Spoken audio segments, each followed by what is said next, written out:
Today on True Friend with Cory Montell Scott. I don't know why you going up there calling you believe in him. If he was so real, why he got you in this situation? So saying stuff like that, no. Oh, I'm sorry. I was I didn't locked mean to in. go there. If you need a helping hand, let me tell you about a friend. He won't switch up on you. He'll love you through and through. In your time of need, he'll be a true friend indeed. Ladies and gentlemen, thank you so much for tuning in to this episode of True Friend with Cory Montell Scott. Now, if you want to stay up to date on future episodes, make sure you click that subscribe button down below. Today, we have somebody who, even if you don't know him by name, I'm sure you have seen some of his productions like I have. He's a native of Woodleaf, North Carolina. He's a playwright. He's a director. He's a producer. He's a writer. He's worked with pretty much anybody you can think of, from Clifton Powell, Jack A. Harry, Patrice Lovely, the late Tommy Ford, and so forth and so on. And that is none other than Mr. Donald Gray. How you doing? How are you? It's so good to have you on the show today. I am doing great, and thank you so much for having me. Absolutely, absolutely. Now, I like to allow each guest to say in their own words who they believe they are. So I'm going to ask you, who is Donald Gray, and how would you define yourself to someone who has never met or heard of you before? Donald Gray is a humbled playwright, director, actor. I've been in this industry for several years. I'm very passionate about what I do. I take the arts and I take the craft very serious. And through it, all of the productions, my main goal is being able to inspire someone and encourage someone and allowing someone in the ministry to be drawn and lifted from anything that they may be going through. That's my ministry. And, you know, just to kind of name off some of the shows, The Man of Her Dreams, which we saw the actress who played Ronnie on the Players Club. Christelle Wilson from Players Club. And also All the Queen's Men, fantastic actress. Yes. And There's a Stranger in My House with Tamika Scott of Escape and Vivica Fox. Yes. So You've had over 15 years of experience writing and directing, acting in stage plays. The scene has changed so much during that time. So as a playwright, what is your creative process like? How do you stay creative?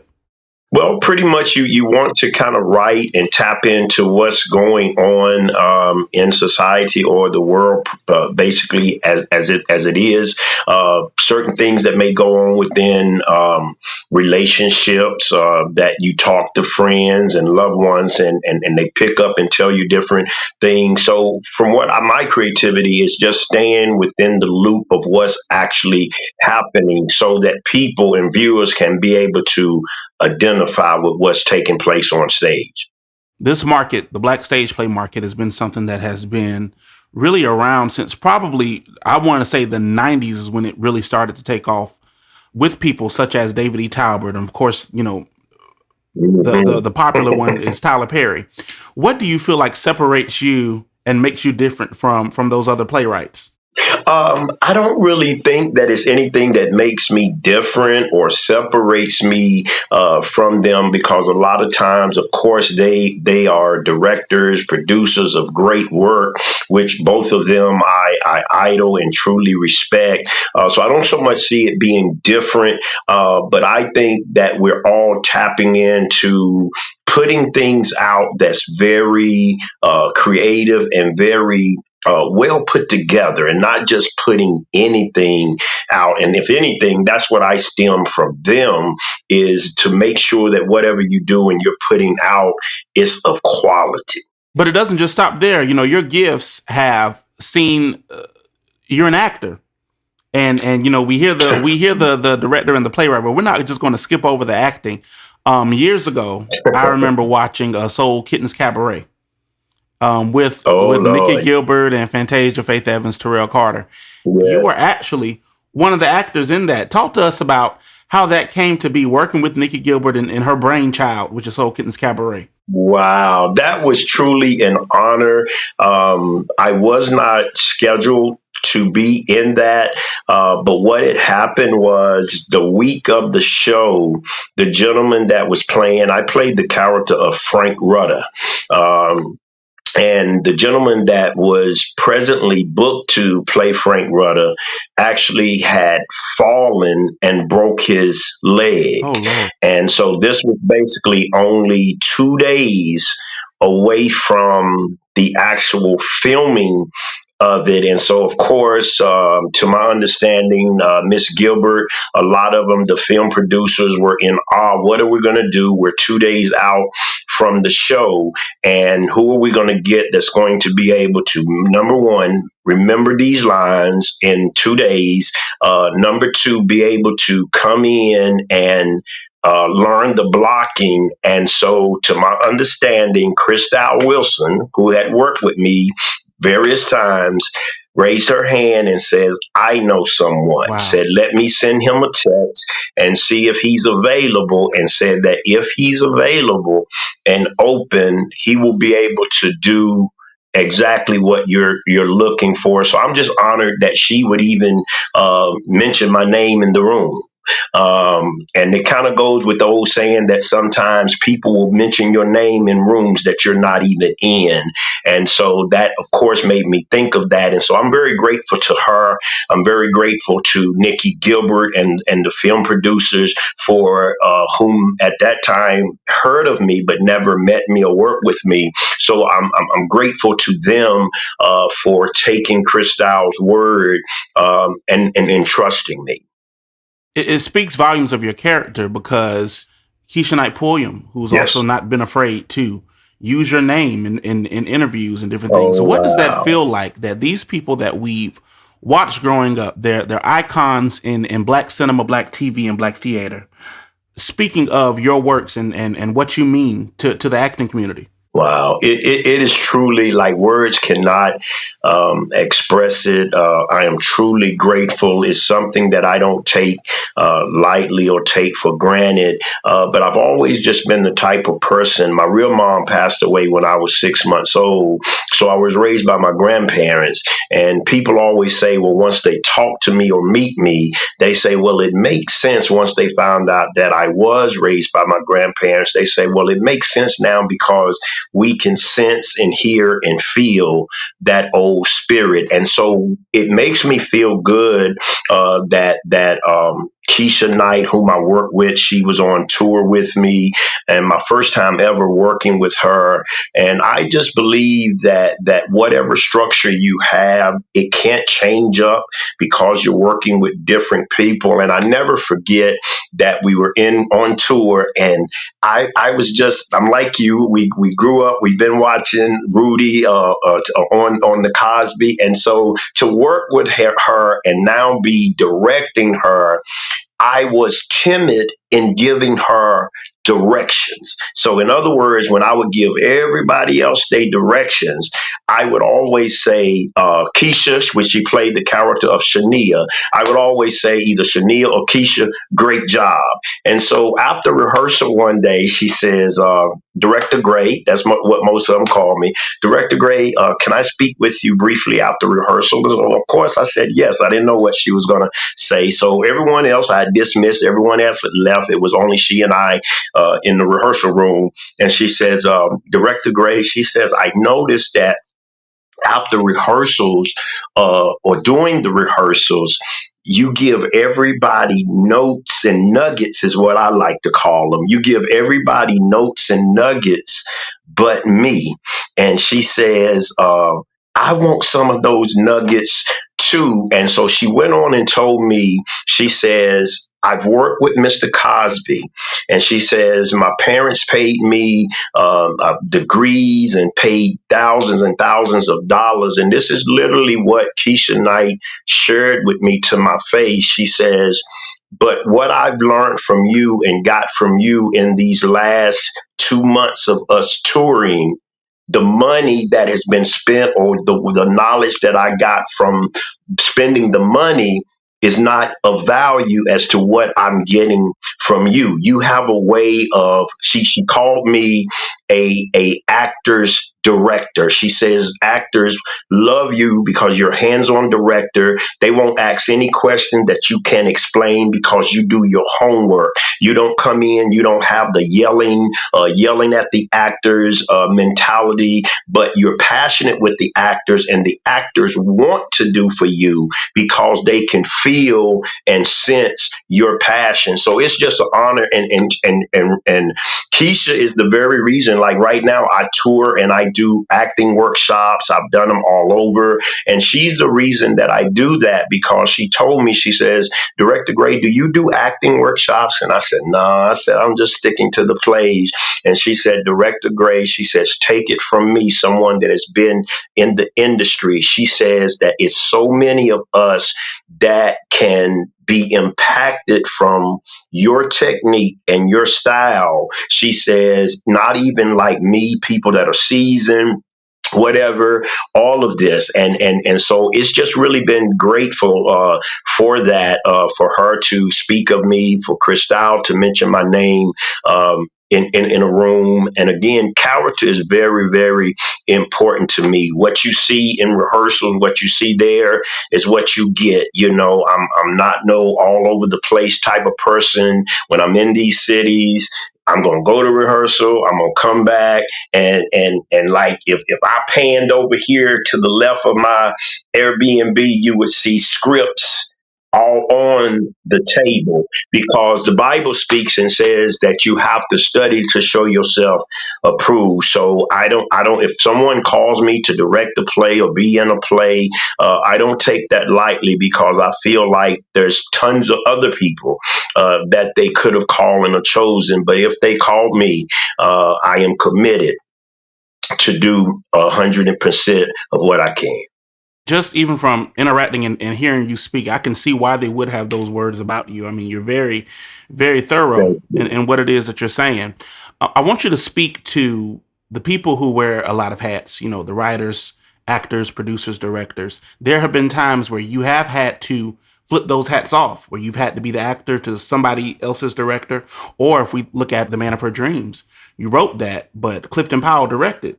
How do you respectfully wear the hat that you're wearing while also not disrespecting the other people who are involved? Talk to those people who struggle with that. Okay. I'm a very humbled person. Therefore, I think of a saying that says, everybody can't be chiefs. You need some Indians. And so I look at that cliche, and even though now I directed Man of a Dreams on the tour with Shirley Murdoch, again, Cristal Wilson, Tamika Scott, Clifton Powell. So I directed it on the tour. And even though I felt like I could have done for the film and for the television, the film producers felt like, because Mr. Powell had experience of years of experience in television, movie, and films, that he could build it or get it to where it needed to be from a film production standpoint. And so that's how that came about. So of course, when they called me into the room, knowing that I had been directing it for the whole tour, and knowing that it was my play, when they called me into the room, again, I instantly thought of that saying that, you know, everybody can't be chiefs. You know, you need some Indians, you know, to make up the tribe. And so with that, I was humbled, you know, to say, okay. I mean, it's the great Clifton Powell who has played so many roles. Woman, Thou Art Loose, Menace to Society, and the list goes on and on with Mr. Clifton Powell. So I think that's great. I think that's commendable. Being humble is not an easy thing for some. So the fact that you know was your initial take, that speaks volumes. How do you go about choosing which plays and roles to partake in? So, like, have you ever been offered or accepted a role that didn't exactly align with your beliefs? How do you reconcile the differences between your characters that you play and who you are as a believer? I do what I request whenever I get or am called for a production, whether it's to direct, whether it's to play a role. Of course, my first thing, and I learned my lesson with that because at first I was so passionate about it. If you called me to do it, you were just going to get an automatic yes.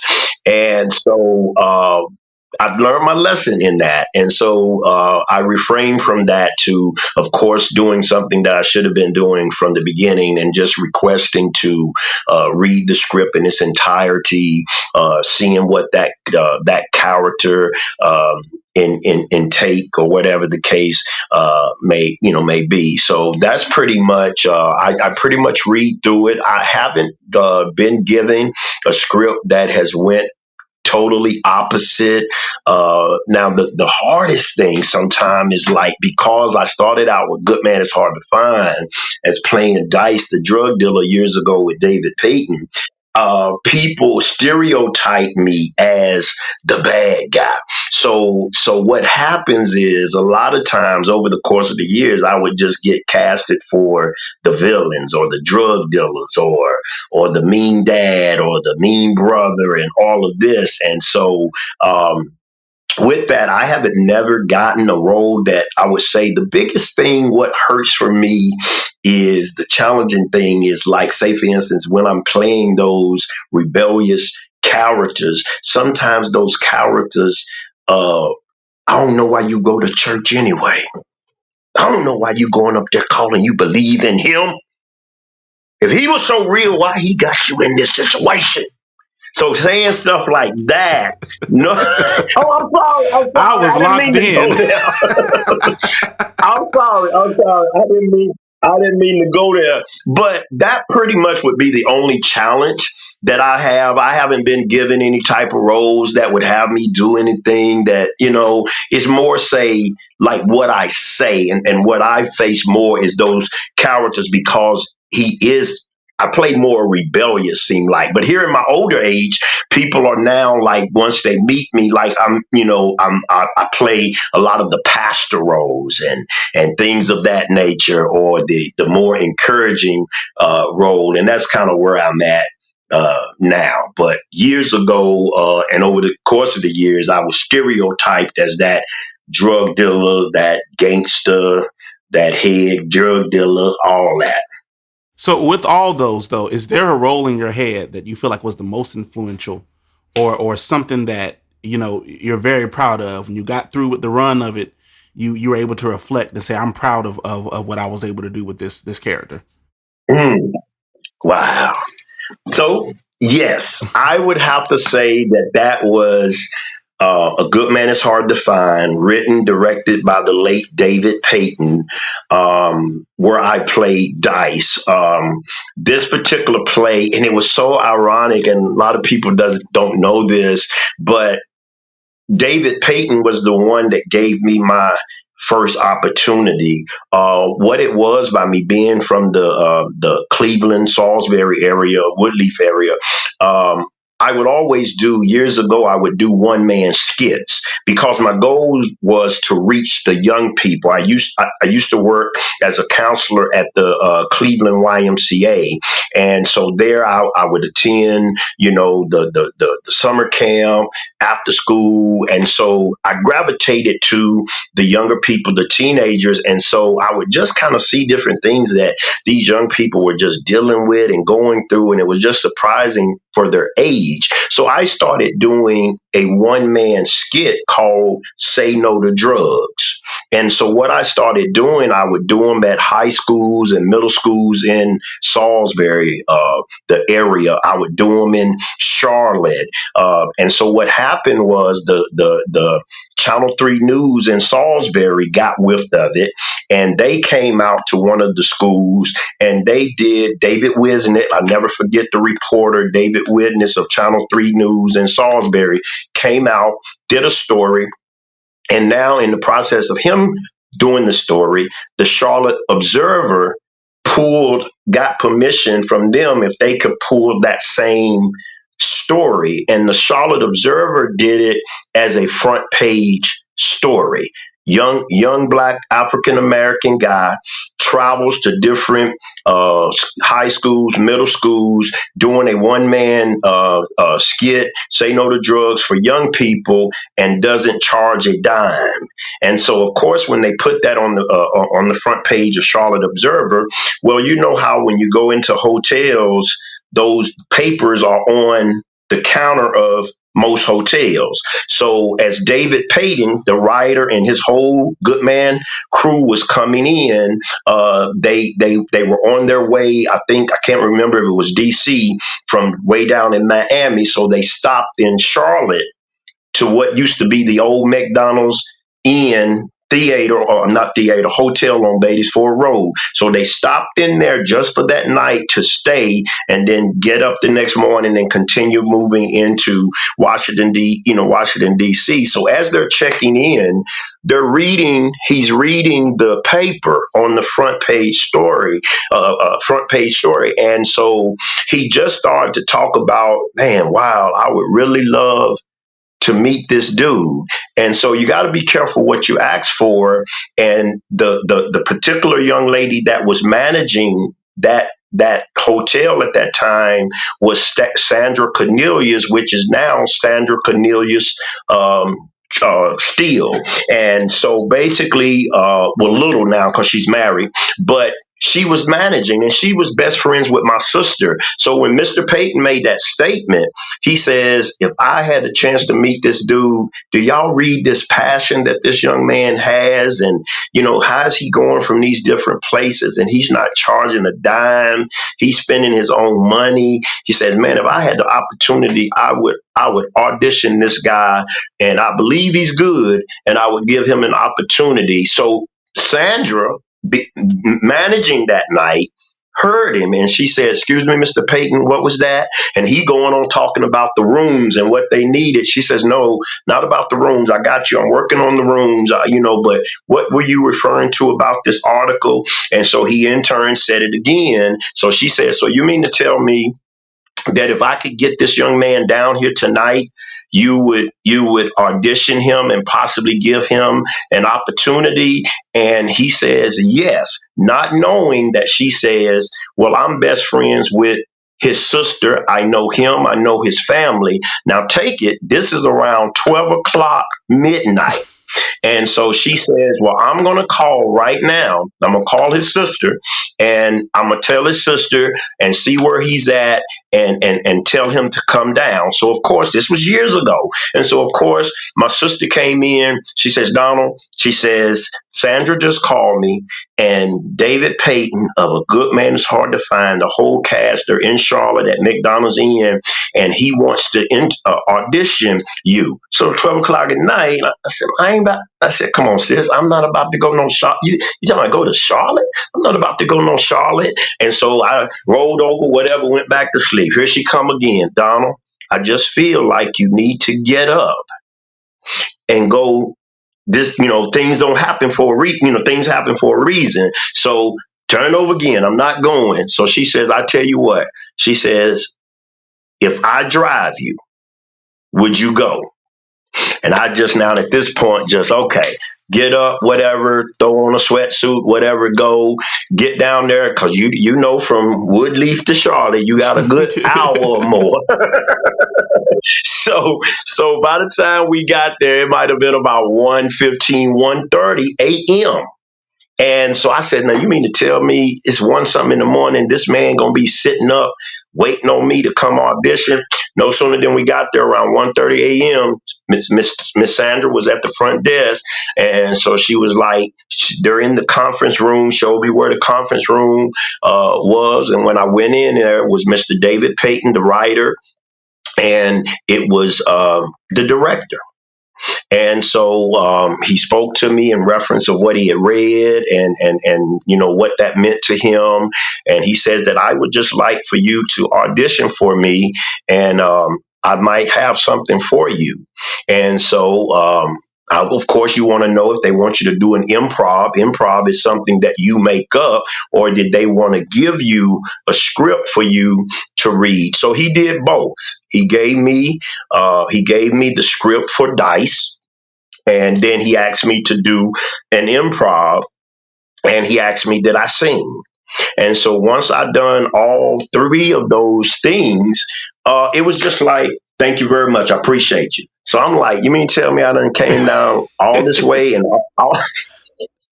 like I'm ready for like, look, we appreciate you coming, you got it, whatever. So I'm like, okay. So I'm as humble. I go on back to the car. Thanks, Sandra. And sister, go ahead back. We go get home. And the very next morning, around maybe 9 a.m., I got a call from him and says, Donald said, I'm doing a Christmas play.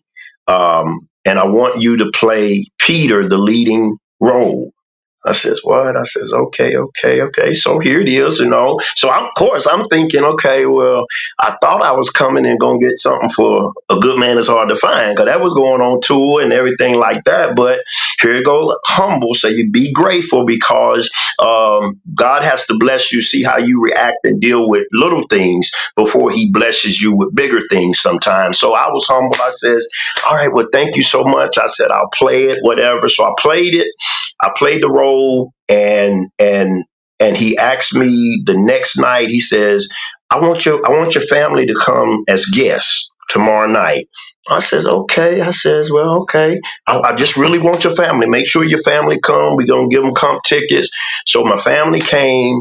And at the end of the show, he spoke about the article. He spoke about how he met me, and he says that I wanted his family to come tonight because A Good Man Is Hard to Find in January. This was around November, 1st of December when I did the play, and he says the beginning of the year, A Good Man Is Hard to Find. We're going on a 6-month tour. And he says that I requested to him to invite his family because he's not aware of this until now, but we want to hire Donald Gray and take him on tour and to be a part of A Good Man Is Hard to Find as Dice. And I just started crying, and I was like, "Wow," you know. And so again, like I said, not even knowing at that time, when he offered me to do the role of Peter, something just said, just remain humble, you know, because that was a step up from what I was doing anyway, because I was just doing the one man skits, you know. And so I would have to say David Payton, because now he took me all over the country. My first tour, my first date. Never been on a big stage like that at all. And the first city we had was New York on Broadway at the Beacon Theater. And I was in awe to pull up there and see the bus loads of people and all the limousines and stuff pull. Like I was just kind of blown away. I'm like, here I am, this little country boy. A month ago, I couldn't even see this, you know. And so it would have to be David Payton, because he believed in me, and he gave me that opportunity. And so from that, I'm always is always in my heart, like, you know, I'm not going to let myself down, and number one, I'm not going to let God down. But there's a part of me that says David entrusted me, and I ain't going to let him down. That is such an amazing and God ordained and God orchestrated story. Yeah, and a lot of people don't even know the actual story of how I got started, but that's actually how I got started. And then when he gave me the role of Dice, Dice was only in 2 scenes in the whole play, in a whole 2-hour something play. He was only in 2 scenes, and if you add up the minutes, and this is what I want to say to actors out there, if you added up the minutes that Dice was in those 2 scenes, he probably was in a total of 5 minutes in that whole 2-hour play. Well, most people would have been upset and says, "Man, I want more lines," or "I think my acting is on this level and I can play this. Why you gonna give me this little bit?" But here it is. I remember my granddaddy always says that whatever little you get, you treat that little like it's a lot. And I embellished those 5 minutes. And David Payton called me one time into his office when we was on the road, and he said, "Donald," he says, "I want you to look at these papers," because he would do a evaluation from city, New York, LA and Washington. He would do a survey as people are leaving saying, what was your most memorable scene in Good Man? What was your most memorable character in Good Man? And he showed me the papers to see that most of these people said Dice. Wow. And I'm saying, and that's when it really hit me. I was worried at first. I'm only doing 5 minutes, but now wherever we would go, people would say the most memorable character and scene in this play was the scenes with Dice. So that assured me that it's not, don't make me preach on here, but it assured me that it's not how long you do it, but it's how effective you do it. And see, a lot of actors and writers, they want to think, well, I got to write this play. Well, I'm on my 20th play. I ain't even on my 20th play, and I've been doing it for years. But it's not. A lot of people get it mixed up and think that it's in the quantity of what you do, in the quantity of how much you do, but it's the quality of how you do it. I'd rather do one with quality than do 10 with none. I'm sorry, I didn't mean to preach. I wasn't supposed to get on here and preach. Yes, you were. No, for real. This is gold, because creatives, not just in the playwright community, but even in music or other arenas, Yes. can sometimes get a big head, and you don't understand that this is what's assignment, and how God is working all the things together for their good. So the fact that you were So true. faithful and a good steward over those 5 minutes, and to see how God has multiplied Yes. that over these past 15 years is remarkable. And it's a true Yes. testament to anybody who's thinking about getting into this, and what it really takes. And because I could think of 10 people right now that would have heard them 5 minutes and said, no, thank you, I pass. So, Me too. so Me too. that I thank you so much for sharing that with the audience. What can you tell us about Thank you. your upcoming role in the royal family? Oh wow! Oh wow! This is an honor. The Royal Family is written by a good friend of mine, Princeton Eccles. He's a native of Coldwater, Mississippi. I met him in Atlanta. He was living in Atlanta a couple years ago, and he was in a play that I was directing there. And so we crossed paths about 7 years ago, and so he started doing the play. He asked me to come in and direct it for him then, and so came in, and so I'm doing the same thing. So we're bringing it back. He's bringing it back after 6 years. I'm the co-director with him.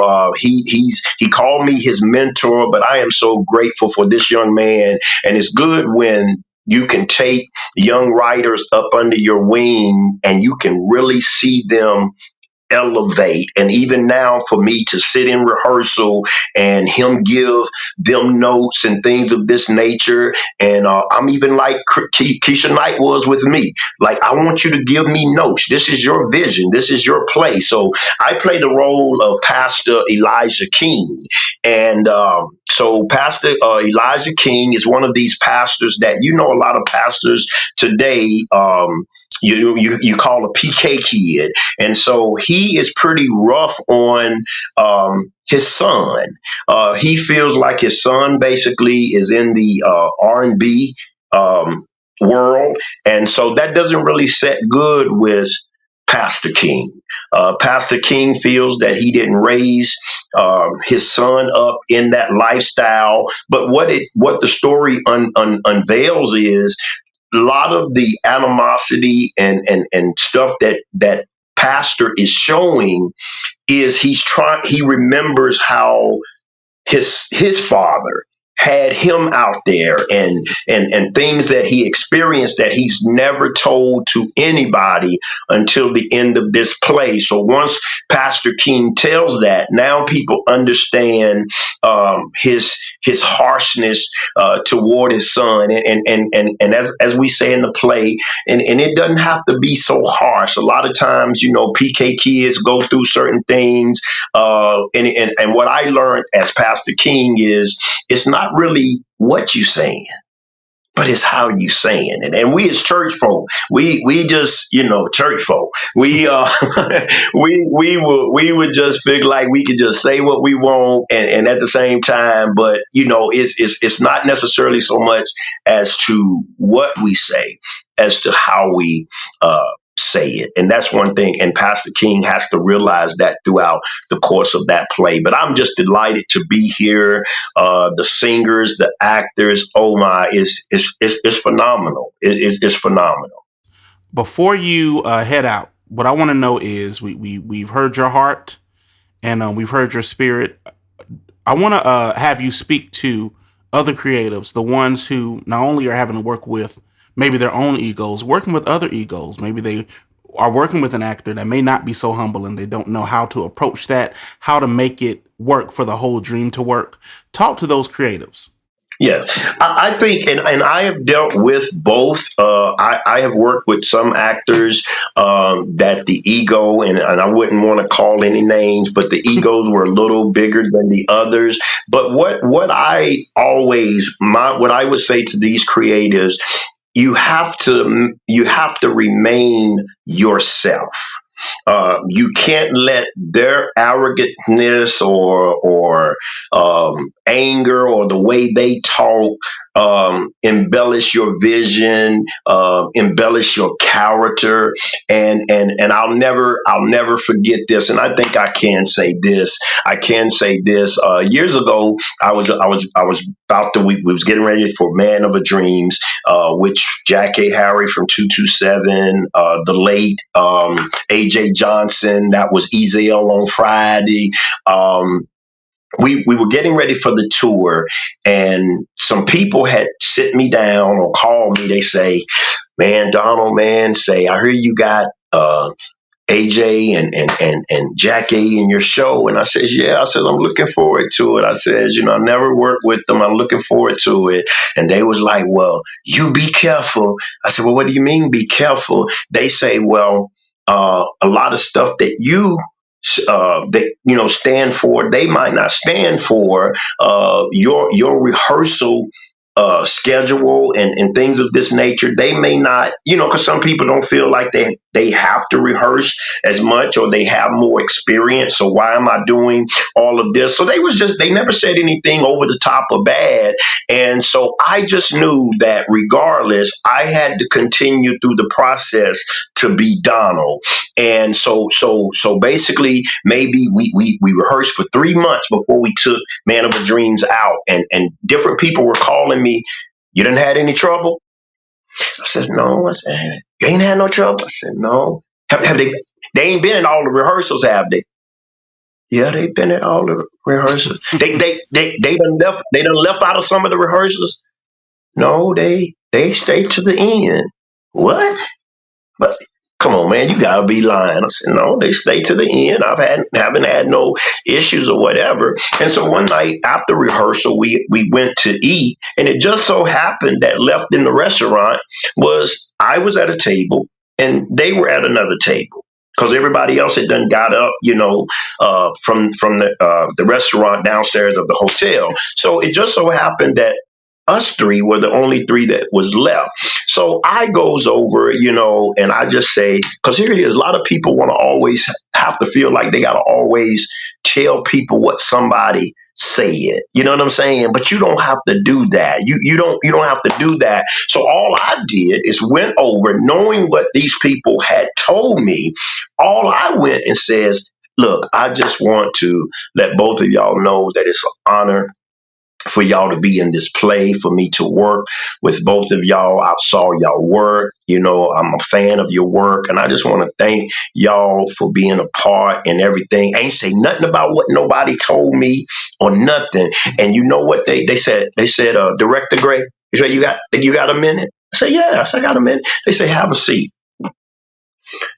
They says to me, "It's not that we aren't whatever. We've worked in a lot of plays." This is what they telling me to verify what these people said. "We've been in a lot of plays, and sometimes we don't really want to stay for the whole rehearsal. Sometimes, we don't even want to go." They says, because they says, "But we want to thank you. I said, what do you want to thank me for? They said, because we're used to working with writers and directors that are very arrogant. And sometimes the way that these writers and directors talk to us would make us feel like you're not about to talk to me this kind of way, because my name is what's getting people in the seats at your place. So you're not going to talk to me any kind of way. So this is what they now telling me to verify what I had been told, even without me having to say a word as to what they said. And they says, now he said, you go to these plays. This is what Mr. Johnson was saying. You go to these plays, and these writers, they coming in they gator shoes and they tailor-made suits or whatever, and all the jewelry on or whatever, and got their head up all in the air. And they says, but you come with a whole different humbleness. They said you come with a whole nother humbleness. And so that's what they basically said, is that we have to give you 110% because we can see your heart. When you talk in that rehearsal, we hear your heart. We hear your passion. We see how you do it. You don't come off arrogant. You don't come off arrogant. And I'll never forget, we were going through the airport. Ralph Tresvant from New Edition was a part of that play, and I'll never forget. We were going up to our gate, and everybody was recognizing Music Soul Child. There go Music Soul Child. There go Ralph Tresvant. Whatever. And so I done went in, and I'm sitting. I'm normally like the last one walking up, and I just go on over there and sit. And next thing I know, Ralph Tresvant says, "Hey, great. Come here for a minute." Went up to the counter where the lady was, and Mr. Tresvant says, "This is the writer. This is the writer and the director," and says, "But you're not gonna never know it." Said, because some writers and directors gonna make you know who they are. They want to be in the front of the line. They gonna be very loud, But Ralph is telling the lady there at the gate or whatever, and says that this is the writer and the director, but you would never know it based off of his character, because he's gonna sit quiet. And that's just always been me. So I would just say, back to your question, is regardless of what you're dealing with, you gotta remain to be true to yourself and true to who you are. And I'm just a firm believer, what God has for me will be for me. If God is, if it's for me to work with them again, I'll work with them again. There may be times that I see where, man, this didn't really go that well, but it's still not going to cause me to go out of my character during that time. But it may say, okay, well, next time when I'm sitting here going through my cast list, I may just not add this person. Listen, I thank you so much for coming on and sharing all that you shared. Thank you for having me. I want you to tell people about your other projects, Collateral Damage, Love and Circumstances, and where they can find you. All right. So listen, October, I'll be in Collateral Damage. This is written by none other than Johnny Sizemore from the Spartanburg area, Showtime Productions, and we'll be a part of that production coming up in October. And then in November, the Lord is blessing us. We will be going to be a part of Mooney Productions in Stockton, California. So we're just super excited. But it's been an honor, and thank you so much for having me and allowing me to share my story on your platform. Absolutely. I appreciate you coming on.